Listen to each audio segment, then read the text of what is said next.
So welcome everybody. This is Indie Presses on Poetry Publishing. My name is Neil Monroe. I'm the director of the Oxford Brookes Poetry Centre, which is hosting this, and I'm also sort of nominally in charge of Ignition Press, which is partly why we're here as a kind of pamphlet press and thinking about what publishing might be like now and perhaps also in the future. Just a couple of things to say about the Poetry Centre. The Poetry Centre at Brookes is a space for reading, writing, teaching as well, I suppose, and also thinking about poetry.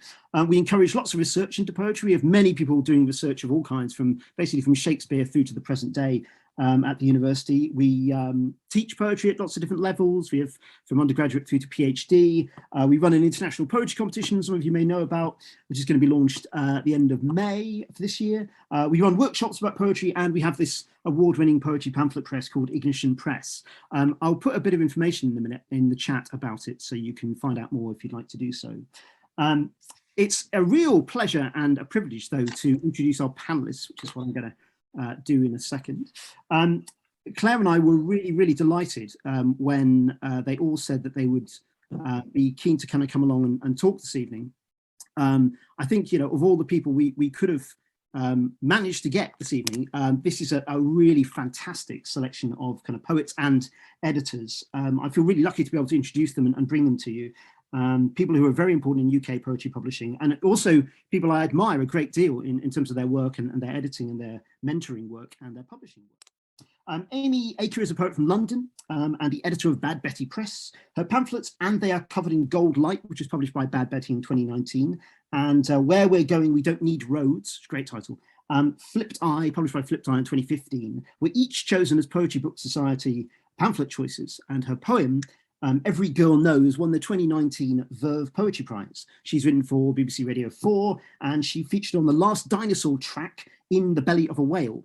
Her debut collection, called Mother Song, is going to be published by Bloomsbury in 2023. So Anthony Anaxagoru is a British-born Cypriot poet, fiction writer, essayist, publisher, and poetry educator.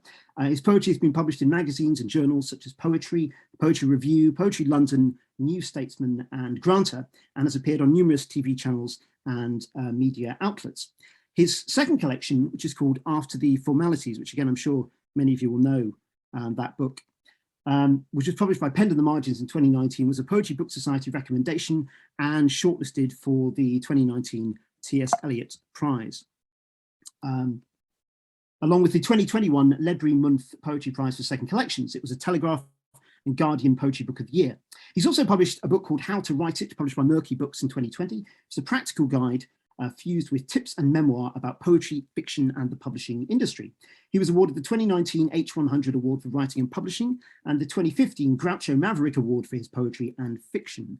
He is the artistic director of Outspoken, a monthly poetry and music night held at London's South Bank Centre, which has just celebrated its 10-year, I think yesterday, is that right? His 10-year anniversary, which is exciting. And he's also the publisher of Outspoken Press. His forthcoming poetry collection, called Heritage Aesthetics, will be published by Granta in 2022.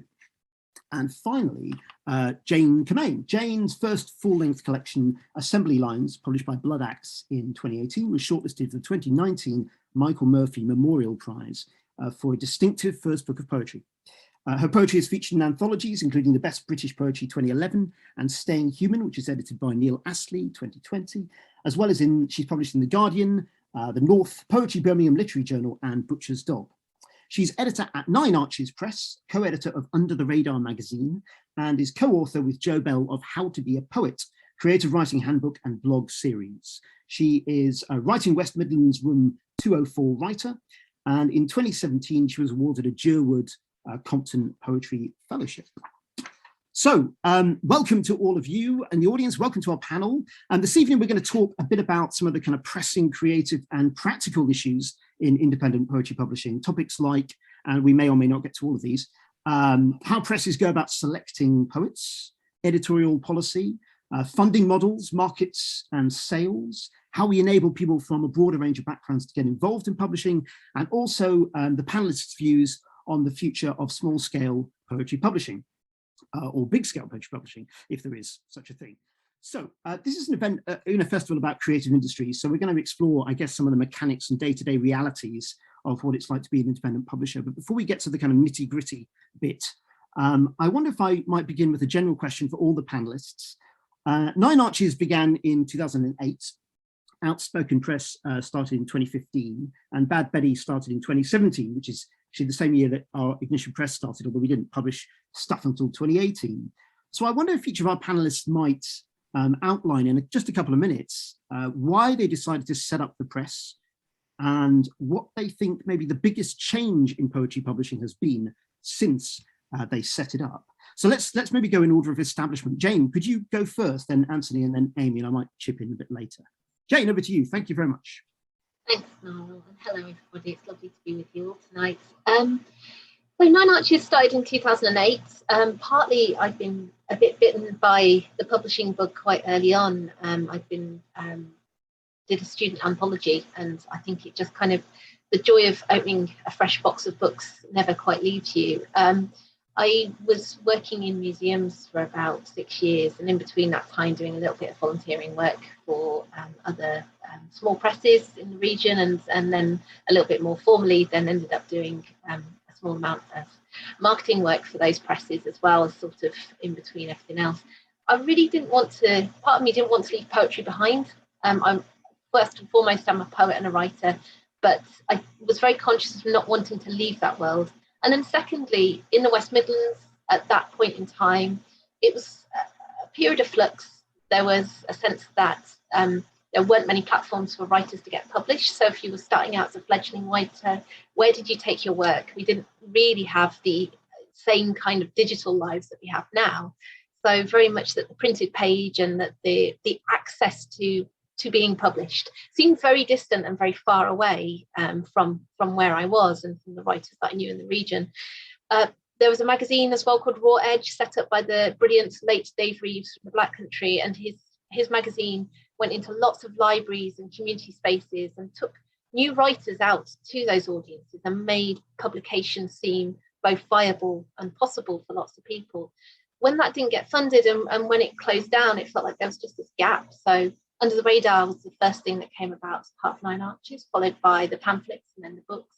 And very much that idea of always providing a platform, always being there, has kind of gradually, you know, it's always stayed as part of what we do, but gradually we sort of expanded from being a Midlands publisher to being a national publisher to being hopefully an international publisher too, with writers not based just here in the UK, but also in the States as well. So we're really keen to have that kind of aspect really, and I think that sense of, you know, what's not happening, what voices or what platforms need to be there to give space for new voices to be heard. So that's always been really important to establish that. Probably the biggest change, I mean, there's a couple really, but I would say, as I touched on just a moment ago, the digital change is massive in the space of time. In 2008, it's kind of hard to sort of quantify how quickly and how deeply both social media, online access to things, events, as we've seen in the last 2 years, going online like this, and just also the ability to connect has changed, and the speed of connection. When we started, most of our submissions came by post, and you know that you were very much reliant on that kind of slightly distant thing. So actually in-person events were really quite important in the early days. But yeah, definitely the digital aspect is just one of the things that has really accelerated in that time as well, I think. And certainly more women in editorial positions. It's really, really noticeable that when we first started out, there were definitely less women as editors in poetry. And now I feel less lonely. There are definitely lots more women visibly in poetry editing, which is really positive. Brilliant. Thank you very much, Jen. That's really, really interesting. Anthony, over to you. Hi, thanks. Hi, everyone. So Outspoken Press, it was weird because Outspoken started first in 2012, but I came from self-publishing. So I started self-publishing in 2009 when I was working on a building site, and I kind of got in. I don't have any of the kind of formal credentials, I guess, for poetry or the literary arts. So I kind of got into it through the back door at the age of 28, 27, 28. And yeah, the Outspoken started, and then the press was actually started in 2012 as well, but I was kind of just publishing myself through Outspoken Press. I had a mate who was a designer, and then I found a guy who would do my printing. And so I kind of felt that maybe this is it. This is a publishing house, someone to design, someone to print, and another bloke to write. So that was how we kind of got started. And then obviously I started to kind of become part of the spoken word community at the time. And we were talking amongst my friends and the people that I'd hang out with in London, how white and middle class and nepotistic poetry seemed to us. It didn't kind of reflect a poetics that we felt was inviting. And so nobody would read books, but we didn't really feel, because there was a whole group of us who never really felt we were welcome in that space. And it seemed to be the usual suspects appearing on all these shortlists, and magazines were the same people over and over again. So I kind of just thought around, if I had these people there, and I remember saying to like Ray and to Sabrina and to Bridget and to Hibak and Joelle, like, why don't I just do it? Like, why don't I just take the stuff that you guys write, because you're my friends, and I want to be a bit nepotistic on this and do what they're doing, and I'll publish you. And they were like, what, really? Because none of them could get published anywhere else. So, everyone was getting rejections. And I think that's kind of how it began. It began with just me publishing my mates because they couldn't get in anywhere else.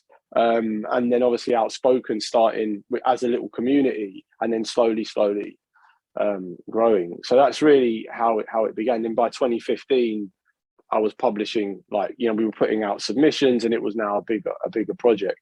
And I think the one thing that has changed for me is the opportunities that are available to poets now. Like when I started 15 years ago, there was none of the opportunities. There was literally maybe like one or two. You could join a collective or apply for some kind of grant, but they were intimidating, and there was a lot of imposter syndrome and all these kind of things. So I think the opportunities have increased, and the clout, the cultural clout that I think small presses carry now is really affirming to see as well. And how those kind of small presses kind of come together, support each other, and there's a real sense of community there, I think. Wonderful, thank you very much. That's such an interesting answer. Amy, thank you. Yeah. So we started in 2017, really kind of by accident, and it's just very kind of linked to my personal life, to be honest. I was helping my partner Jake to edit his first pamphlet, and we'd both been poets and performing poets for probably about 10 years at that point. And I'd helped friends edit their works, just kind of as a friend to friend kind of thing. And I worked in copywriting, so I guess it's kind of editing. And I loved writing, and I'd been kind of moving. I started from a very kind of spoken word place in my poetics, and then kind of moved more and more towards the page. And then anyway, so I was helping Jake edit his pamphlet, and I said, what do you want to do with it? Are you going to self-publish? Maybe we could do that, but maybe we could also publish some of the other poets that we know and love. A little bit similar to what Anthony said. We both knew loads of poets that we thought were incredible that we thought, why aren't they getting published? And I think it was like neither of us had that publishing background or experience, but it felt like something that kind of felt right. And then it coincided with me being pregnant, and I remember we had this, it feels like a really seminal moment now, that we the day that we found out I was pregnant, we went for brunch and had this meeting, which was our first meeting about Bad Betty Press, and about if this was something we were going to try and do. And then the fact that I was going to be on maternity leave for a good chunk of time meant, this could be a project that we do in this time. And we thought, maybe we'll just do a couple of friends' books, and it won't go that well, and that'll be it, but we'll give it a try. And we just sort of took to it and just absolutely loved it. And everything, we learned everything on the fly. We didn't know anything about publishing. I'd had my pamphlet published with Flip Die, so a lot of our kind of early decisions were based on my experience from that. And like, actually, we still use the printer that I used then, Lightning Source. Excuse me, because I was like, oh, look, this book feels really nice. Let's do that. Let's use those guys. Yeah, and then we kind of just worked it out. And then everything kind of kicked off in a way for us when we did our first anthology, which was The Dizziness of Freedom, which was about mental health. And it's really funny because when we were planning it, I remember when we first started, one of our goals was, right, we want to be at the Free Verse Poetry Book Fair. I think we'd read somewhere that we thought you had to have an anthology to be at the fair, which I don't think is correct, but we'd got that idea from somewhere. So we were like, right, let's do an anthology. We'll do mental health. Let's apply for a grant. And yeah, and then we got it, and then it kind of, everything snowballed, and suddenly we were able to approach loads of poets that we loved and make that happen. And then it kind of went from there. And I think it's setting up a press. It's not, it's not rocket science. Everyone wants to be published. So actually it's quite easy to get people interested in you because everyone wants that. And so, yeah, I don't know, we just kind of loved it and do love it. And now it's just kind of taken over our lives. And I think what I think has changed, and I don't know, this might be one of those things where once you're engaged in something, you suddenly notice everything about it in the way you didn't before, but it feels to me like there's been a bit of an explosion of indie presses and small presses in a way that has been really amazing and enriching for the scene, I think. And I feel like we all kind of feed off each other and develop together. And I think that as a result of that I think publication feels more possible now for more people than it did before, massively, where it felt very much kind of like elitist, like I was, like Anthony said, the same people again and again in this kind of section of people that get published and those that don't. And I think now it feels much more possible. And like, I think poets that might not have considered that a route for them are now looking at that as a way in. And I think many more poets, and especially poets from more of a performance scene, are looking at pamphlets and kind of getting that side of their work off the ground. Brilliant. Thank you very much. Thank you all three. Actually, they're really interesting. I mean, we could go on for ages talking about all those different areas you've just raised, which we won't do. We'll kind of stick to our script, as it were. So just to move on a little bit, I'm really interested in thinking about how people select their poets, because this is obviously something that, potentially somebody on the outside, I think, one of the things that maybe has changed is that poetry has become a lot more transparent in terms of publishing in the last sort of few years, really, and people are much more aware of how publishing actually works. I mean, in a way, kind of demystifying it is a great idea anyway, and people always have questions. But how do you find poets? Do you have submission windows? Do you see good work and then write to those people to ask them to submit? Who does the selecting? Those are the kind of things I'd be interested to know. I'm just briefly, in terms of Ignition Press, we don't have an open submission process.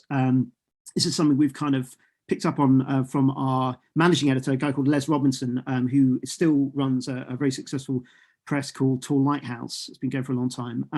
And he was kind of always interested in kind of encouraging us to scout, I guess. So we kind of went out and we kind of look at magazines, we look at competitions, we have our own competition. Sometimes poets emerge from that. We look at, obviously, events as well, Foil Young Poet, that kind of thing, and sort of scout for authors and then approach them directly. But I imagine, you probably do different things. So maybe, Anthony, would you mind starting? Tell us how you find your poets. Yeah, I think it's, there isn't one, there's not one avenue. I think I'm pretty engaged with the poetry landscape as my job. So I've got my ear to the ground, so to speak. But I haven't actually commissioned anyone for 2 years now, because we've had guest editors, which, probably what we'll talk about later is how do you I don't like the idea of centralized power in that sense. I think that one person's kind of proclivities and subjectivities can get quite messy and skewed. So it's nice to kind of bring other people in as guest editors to kind of, keep the tapestry interesting. But when I was doing it, it was basically that, you'd hear of people making really interesting poems, and sometimes I workshop, or they come on a mentoring program with me. And then at the end of it, I say, I'd like to publish you. We do put out we have a submission window. So we kind of put a call out, and then I would sift through the stuff that comes in through that. I think the real issue, and I'm probably Jane and Amy might have found this as well, is that the poets that you really love, the poets that are really doing interesting things, like are really pushing the form forward and not just regurgitating the same stuff, end up just going to the bigger houses because they've got advances, they've got marketing, they've got the resources to support those careers, whereas the indie presses don't. And I kind of feel that you're kind of left in this weird space where it's like the industry is kind of doing that the whole time, and that guy's great, she's amazing, I'd love to put, but they're going to this, they're going there, and so you kind of have to accept that a lot of people use or see indie presses, and this is from my experience, as a kind of stepping stone.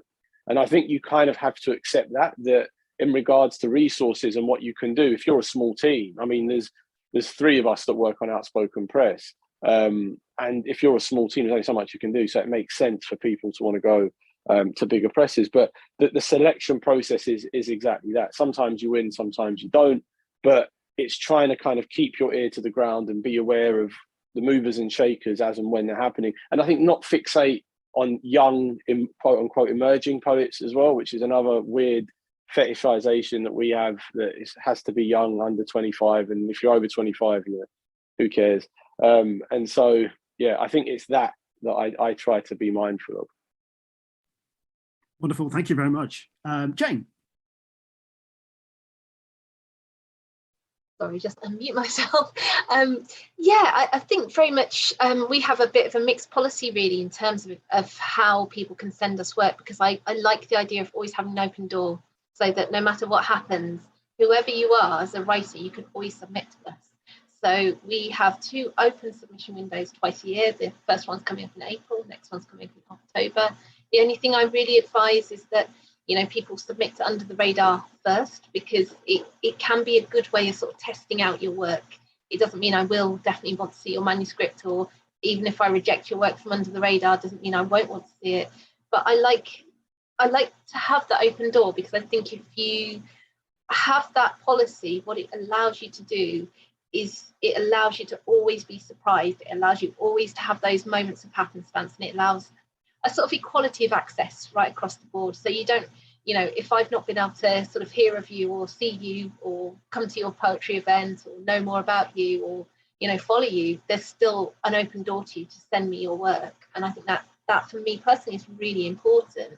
I do lurk though, so I do go to festivals, especially. I go to gigs, I go to things and sort of listen. I read magazines, and I kind of, you know, if I love somebody's work, I will approach them and I will say, you know, I like what you're doing. We also have, as well as the magazine, Dynamo, which is our writer development scheme, and we work closely with the writers in the West Midlands that come through that scheme and have done now for about 5 years. And we've been running that programme, and that's been quite important in terms of finding new writers and meeting them. And also the other way is sometimes we get agents send us work. We also have sometimes writers approach me sort of out of submission windows, and you know, I agree to read their work. So I try to keep that sort of policy going really, so that there's always a way for us to select work, and sort of, yeah, I think lurking is good as well, because you get to understand as well, you know, I think publishers should also know that there's space for writers sometimes to know the right publisher for them. So it's not always, you know, the case that I would want to take every writer. So I kind of have the feeling of whether they would work well for us too. And also I hope that indie presses can offer something really important. I think, you know, some bigger presses just can't, which is actually the long view. We're not just interested in this big best-selling book now. I'm actually interested in what you might write in 3 years' time. I'm interested in your career long term. I think poetry is a life-forming habit that we sort of end up, you know, sort of becoming part of our lives really as writers. So I want the press to be there to support those writers through the long term. So absolutely that thing of not just being about debuts, as Anthony said too, supporting writers midlife, later in life, who are coming along with second, third, fourth collections as well. That seems really important. Yeah, that's beautifully put, Jen, about the kind of lifelong obsession of poetry. That's great, thank you. Amy, how about you? Yeah. Yeah, so we started out kind of just asking friends, and then we had our first submissions period. No, we opened for submissions straight away, and then it kind of took a bit of time to get the ball rolling, and we found very quickly that submissions windows worked much better for us than just being open all the time, because it's just not manageable when you've got stuff coming in all the time, and then you can't really plan ahead because you can only say yes to so many things, and then something amazing might come in next. So then we kind of moved towards windows and just having that kind of dedicated time where we look at everything as a whole. And then I think, as Jane was saying about surprise, we kind of found that real joy in kind of finding someone that you've never heard of, that you don't know anything about, that absolutely blows you away. And that can be quite addictive. And I think as a result of that, we've often ended up taking on more books than we kind of had capacity for, because you're like, oh, we can't choose between these ones. But it is really exciting when a submission comes in that blows you away. And then I guess there's always that slight balance of that kind of juggle of, it's always better for you as a business to publish someone that has a track record, that has an audience that is going to sell books. It's generally better for your business to publish people that perform, because those people tend to sell books. But then sometimes someone comes along that's completely unknown but is absolutely incredible, and I think you have to kind of find the balance. But then sometimes you find everything in one person. And then I think as soon as you start doing submissions, you find very quickly that you've got more good people that you can publish, and then you have to really kind of it's such a kind of balance of, it's never just going to be who's good or who's the best out of this, because it's also got to be who's saying something that is really important, or that no one else is saying, or who's pushing the form in a different way, and what makes this essential. Yeah.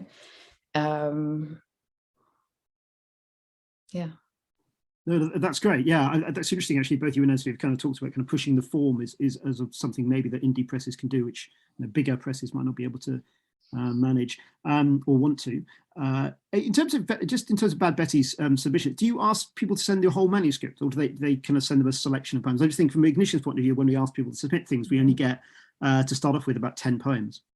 Yeah, we do the same. We ask for 10 pages. I feel like it's like viewing a flat or going on a first date, in the first 5 seconds. Sometimes that's wrong, but I think the general rule is I think 10 pages is enough to know if you want to read more. Yeah, but obviously you don't do that thing where you can just read the first 3 lines and go, oh, that's not the right person. No, we obviously we never do that, but I think some people sometimes do. Okay, let's move on and think a bit about kind of editorial policy. How hands-on are you as an editor? That's always a kind of interesting question, because sometimes you hear these things about, well, the big presses just take the stuff and then they just publish it, particularly if this person's already published, a couple of books. Who does the editing? How long does a book or a collection normally kind of take to, I know that's a very, broad question, but how long does it normally take to publish something from kind of start to finish? Jane, do you want to start us off with that one?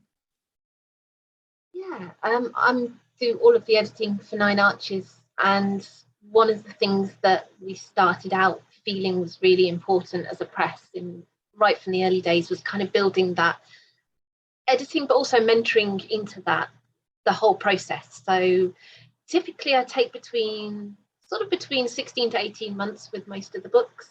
It's quite a long-term process from acceptance through to publication, in some cases 2 years. It will depend very much on the writer, what stage they're at, sometimes with debut collections as well, just having plenty of time to work directly with the writer. I am really hands-on. I think there's a real key thing for me in terms of recognising what the writer is doing, recognising what is vital about their work, what is theirs and really matters, and then working so you can bring out the best in that with them. and also getting to know, particularly, with some manuscripts at quite an early stage, what we're going to put in. What is this book about? I so often will sit with a writer in a debut collection, or sometimes even with their second and third ones, which can be quite tricky sometimes, and say to the writer, okay, you have this manuscript. What is it that you feel is the most important thing about this book? What are the topics? What is the heart of this book? So we quite often spend a bit of time working around that kind of little kernel of the collection. And then that helps us think about the collection, the ordering, how it all comes together, title. I guess one thing that's good about kind of being both, I do the editing and I do the typesetting and design. So we quite often have conversations then about how this all links into the form of the book, the cover art, right the way through. But giving ourselves plenty of time to sort of work through that process. And I think that for me is really enjoyable. And I love seeing how the collection changes through these different stages as you're going. From that manuscript you first take on with all of its excitement and promise, and then sort of discovering what the writer wants to do, which poems are going to make the best sort of combination really to bring out those themes and work together, and how the form of every single book is so different. I've never edited two books the same, even from the same authors writing on similar subjects. They will be completely different in what they need, and sort of it's also learning to listen to your poets as well, and when to step back and go, I trust you with this, and go for it. That for me is a really exciting moment too. That's great. You're describing a very holistic kind of approach to the whole thing, really. Everything's kind of connected, which is fantastic. Anthony, I know you do an awful lot of mentoring. I know people have been mentored, really successfully by you. Does that feed into your editing as well? Yeah, it's the same kind of approach. I think the difference with mentoring on the one-to-one, when you're looking at kind of individual poems, one thing that I don't do is I never touch the subject matter. So I'm interested in how the poem's working at the level of the line, at a sound level. We look at like a whole load of technical aspects in the poem, but I never actually question or probe or challenge the subject matter. Whereas I think in a book, and when I've worked on poets we published on the press, and again, like Jane, I can work for 2.5 years with a poet, and it is a long and it's a drawn out process where I set them deadlines. So I need another version of this back in 2.5 months, 3 months, ping it back, and we go again. And we sit down and we usually spend an entire day going through the manuscript. With Adam Camerling, it was a very long, there were 6 iterations of that book. And then he went and he got funding and worked with Wayne as well, Holloway Smith, on Seda. So, and I think I am quite hands-on, and I'm interested in not necessarily poems as individual pieces, as I would be if I was mentoring on a one-to-one. It's more the world. So like, I believe that, the poetry collections are essentially talking into a world, and how best realized is that world.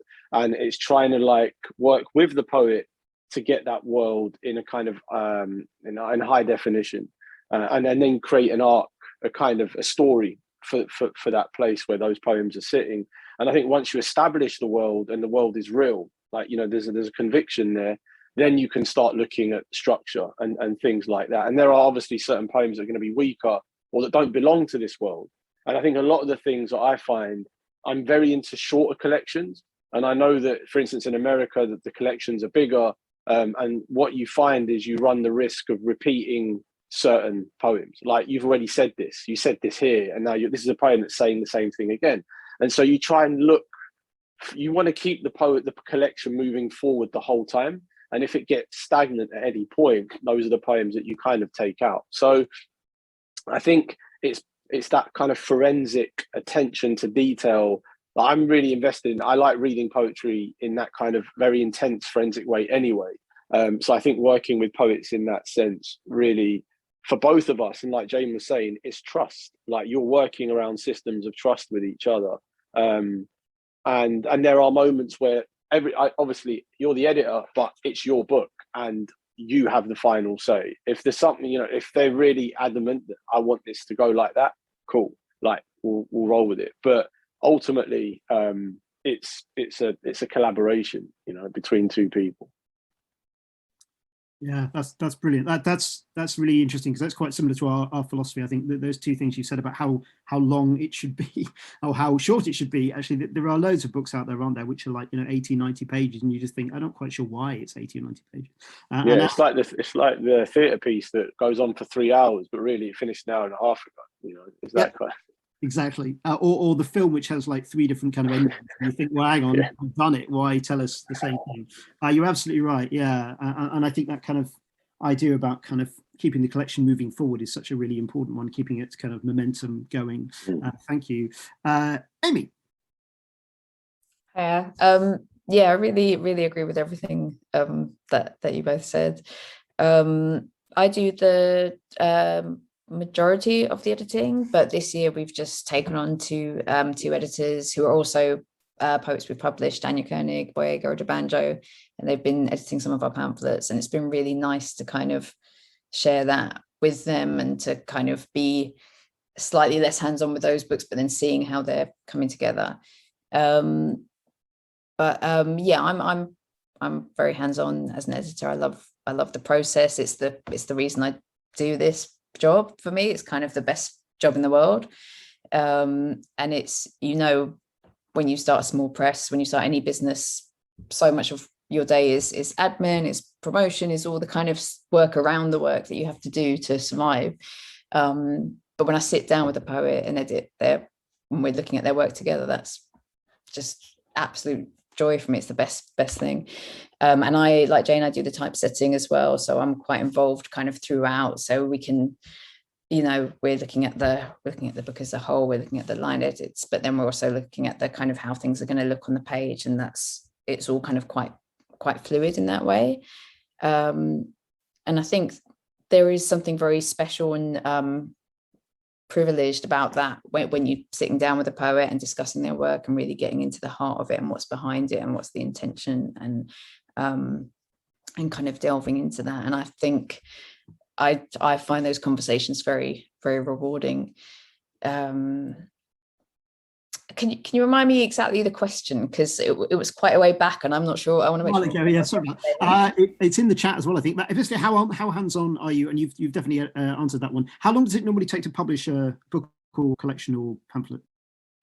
I think we probably seem to do things slightly quicker than everyone else said, which maybe is just kind of us trying to. We're constantly trying to get more organised and more ahead.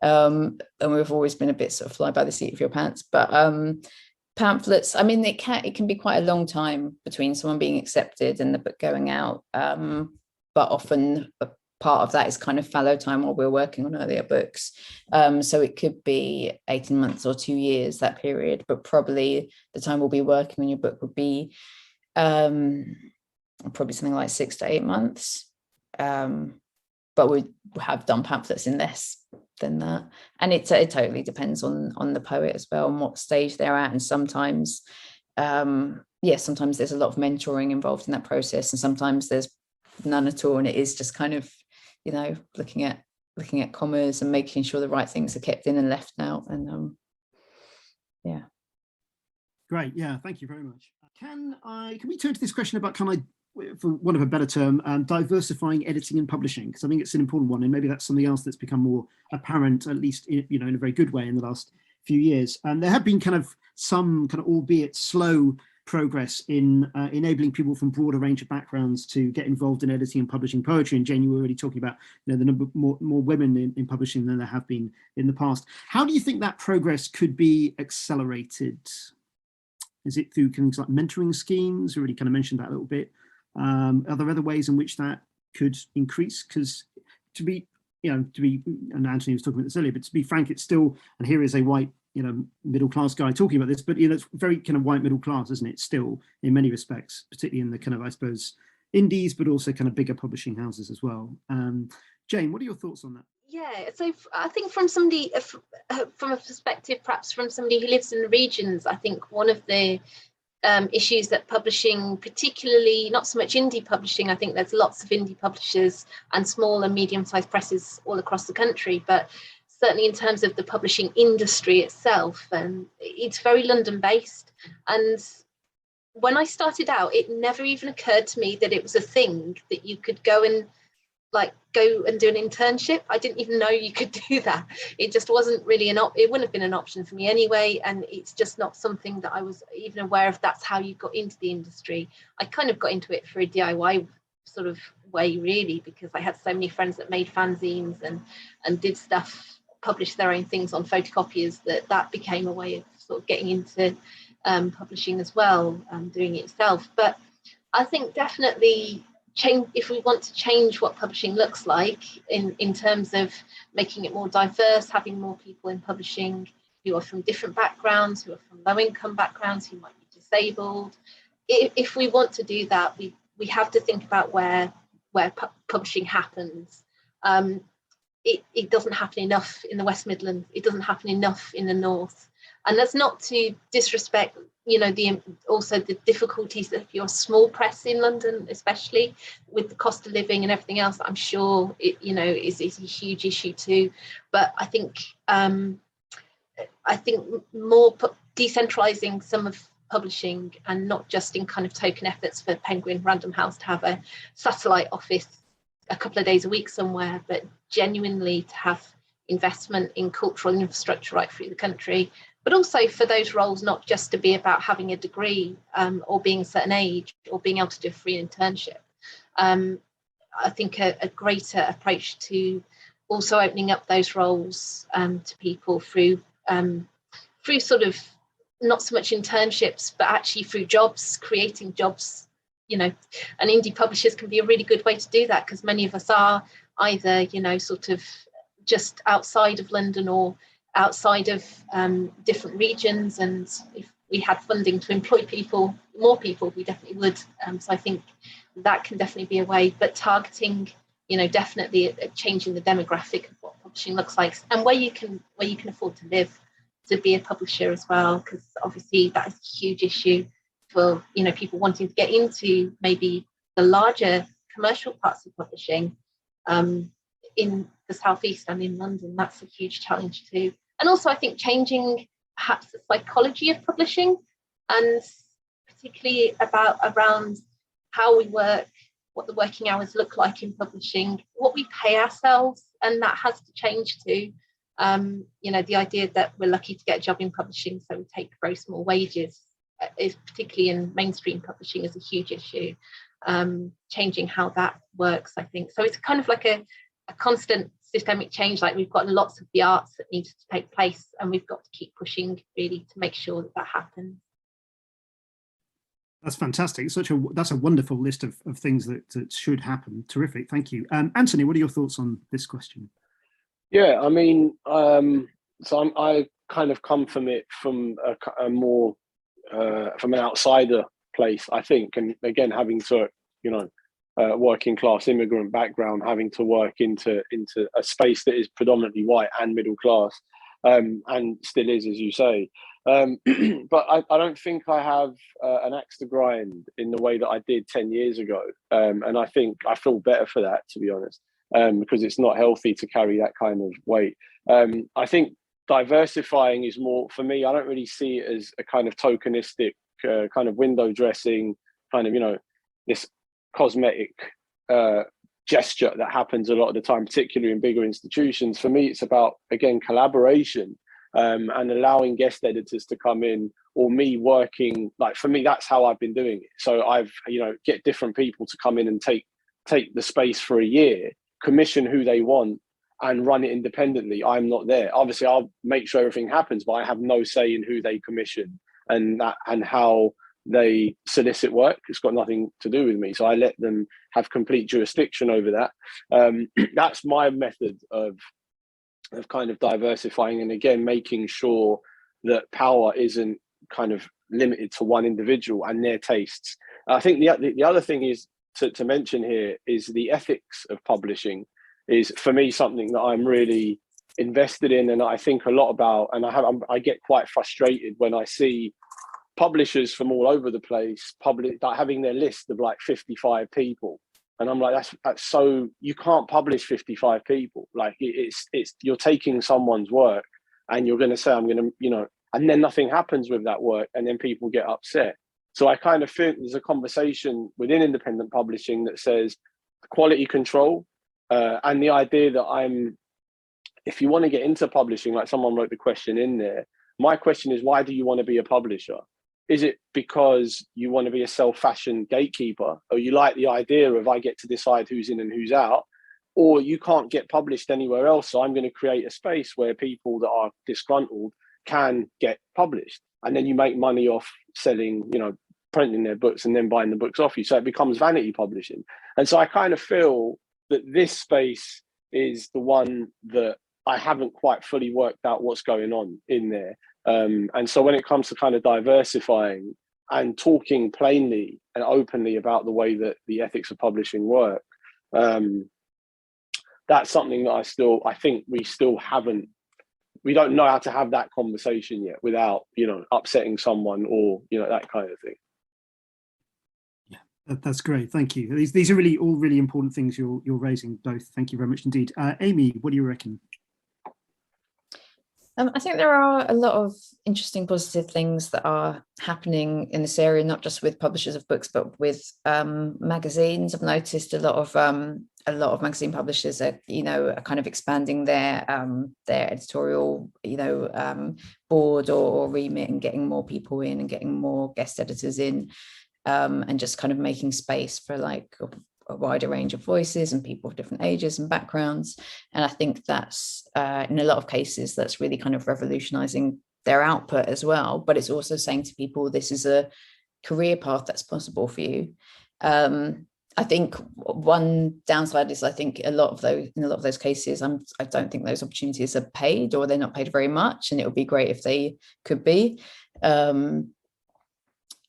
Funding obviously is an issue, but I think as publishers, I think most indie presses wouldn't probably survive without the Arts Council, but as we are, a lot of us fortunate to have that resource, I think you have to just apply for stuff and be ambitious and say, right, we want to create these opportunities for people and we want to pay them appropriately for that, and let's apply for that funding and see if we can get it and make it happen.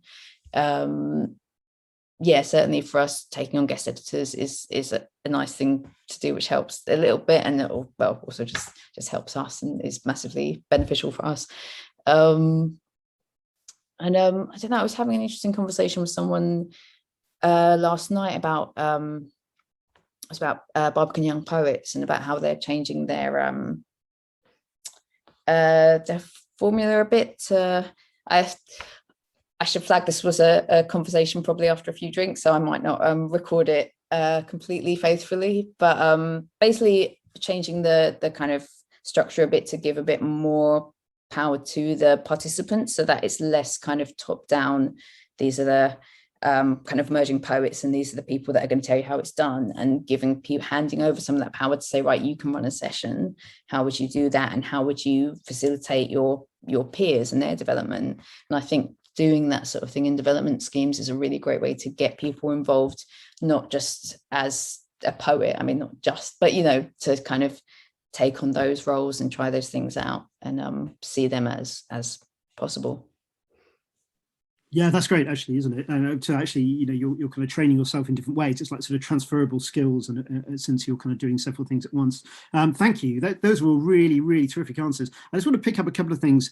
Gosha was asking, what are your sources of funding? And I guess to an extent, Amy has kind of addressed that. One of the things is obviously the Arts Council and funding, running your own press. Does anybody have any other thoughts about funding or where funding comes from? It could be regional, I suppose, regional funding.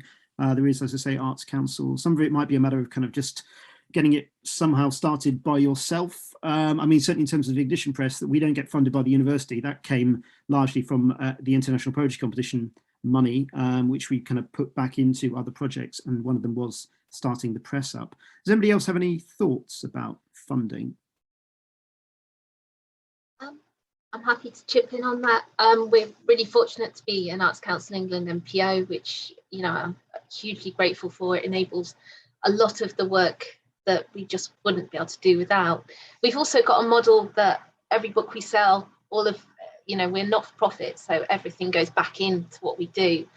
So in the very early days, the idea was I took very tiny amount of money I had from a job that I'd left, and literally worked out how cheaply I could publish one edition of the magazine and a pamphlet.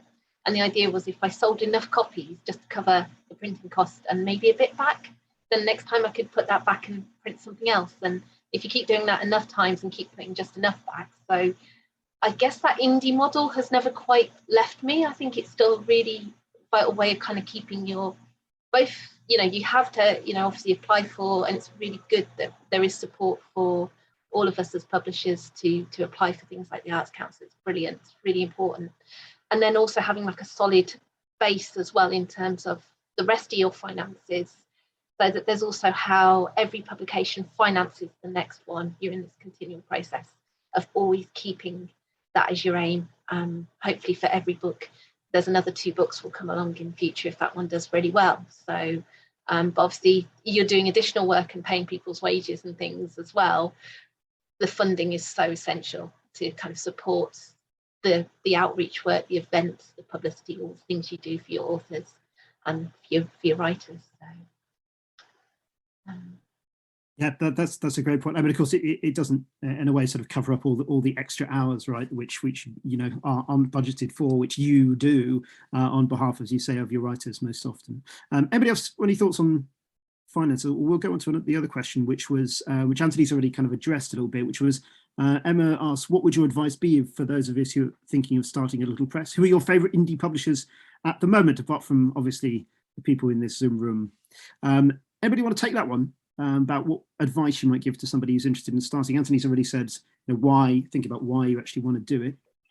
I think sorry, Amy, go on. No, I've already waffled. Go on. No, you're good. I was just going to say, don't worry if you don't be afraid to learn stuff as you go. Like you look at what other people are doing, work out what you like and what you don't like, but also don't feel like, well, this is how these guys have done it, therefore it's the way it's done. Like, you can also challenge things that you think, actually, we think this could be done a better way. I mean, really just go for it, I would say, because if you're already a poet, as you are, and engaged in that world, then you can do it. Like you've got to be prepared to work a lot, and probably for not a lot of money. But I think, can I also on top of that, with that, just to say that there is, like, it's a skill. Like, I definitely think it's a skill. Like, I don't think it's one of these things that everyone wants to do, everyone should be trying to do. I think you can write poems, and I think, but editing and running a press and sustaining a press over a period of, a decade, say, is difficult. And it comes with a lot of crap, and a lot of people won't like you, and a lot of people are going to get upset because you haven't picked their book and blah, blah, blah. So, it's not lollipops and rainbows. And I would kind of advise personally, like, if you really need to do it, you want to do it, go ahead. But there are other options to be part of the poetry landscape that are less stressful and that come with far less aggro. So, there's always that option as well. Yeah, that's a really good point. It's a matter of kind of how do you be on social media as a press and also ignore everything on social media in those kind of instances when people get kind of slightly irritated. Jane, have you got anything you want to add to all of that? Yeah, I think if you're thinking of starting a press, my advice would be to think about, what your niche is. I think every press that I really love does something special and different in their own way, and they understand what their niche is as well, and what their sort of interest area is. So I think study the form of fellow publishers, understand what they do, and don't underestimate, just to follow on from what Amy was saying as well, the power of doing things on the fly, learning as you go. Nine Arches began with some really cheap, probably knockoff software I bought off eBay for typesetting with, and just asking people. And actually, also the big thing I would say is that I was really fortunate, and I think this really still stands, that so many people in indie publishing are really friendly and genuinely lovely. When I first started, I had emails from other publishers saying, "Hi, I can see you've started a press. If you ever need any advice, you're free to..." I mean, how many other walks of life would that happen, that your supposed competitors would email you to offer advice and help? And that genuinely, Nell Nelson from Happenstance sent me the most lovely email when I was first starting out to say, hi, I see what you're doing. I think it's brilliant. I'm here if you ever need advice. Just, she didn't need to do that, but it was a lovely and generous thing to do. And I think that's the great thing. You join this kind of lovely sort of supportive, generous community of fellow people who all spend too much time in post office queues and doing tax returns and feeling slightly stressed about print margins. And, you know, only those fellow publishers will understand, you know, why you feel a bit weird about spine widths, or, you know, getting, you know, sort of the next delivery slot from Parcel Force, or whatever it is you do as part of the publisher that's part of your strange world. So I think it's really valuable reaching out to other people who are in indie publishing, connecting with them. Go to things like States of Independence, which happens in Leicester. It's happening tomorrow. It's brilliant. It's free. Things like Free Verse Book Fair, again, it's brilliant, and there's lots of chances to meet and talk to publishers and get them to tell you really honestly about what it's like and how to manage it. And, you know, I think that would be my advice, really. That's great. Yeah, that's really terrific. And as Mag says, there's AWP in the States, the Associations of Writers and Publishers, I think. So yeah, I just in response finally to Peter's question about, you know, who our competitors are, Jane's saying there are no competitors. We're all friends. And this kind of community is such a kind of wonderful thing that kind of helped us through setting up a press as well. So we're really grateful to everybody who's kind of contributed to kind of a journey so far. I just want to say a gigantic thank you to Jane and Amy and Anthony for giving us the benefit of their considerable expertise. There's some really wonderful advice there. I'd say a big thank you to Maya as well for curating everything and setting this all up, and to Claire, and to all of you in the audience. Thank you so much for coming along. I hope you found it really interesting. And once more, thank you very much, Jane and Anthony and Amy. I hope you all have a very good weekend. Take care, and thank you very much indeed for joining us.